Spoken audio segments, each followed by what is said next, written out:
There's a set of fundamental supply and demand factors that are always at play. Fertilizer and the inputs that go into fertilizer production, these are global commodities. They're produced and traded all over the world. I also think it's important that when we talk about fertilizer prices, we think in terms of relative prices. I think we need to ask the question, how expensive is fertilizer relative to the price of the commodities that we grow with it?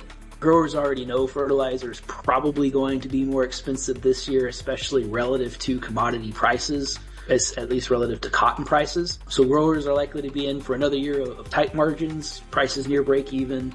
So I think that this is a year to be strategic about changes to fertilization level. If anybody is considering making a change, maybe cutting back, reducing their fertilizer application rates to cut some costs, there are two things I would encourage any growers who came to me to think about. Don't just think about the reduced cost that comes from cutting back fertilization rates. Think in terms of what you might be giving up in terms of production and revenue if you're not fertilizing as much.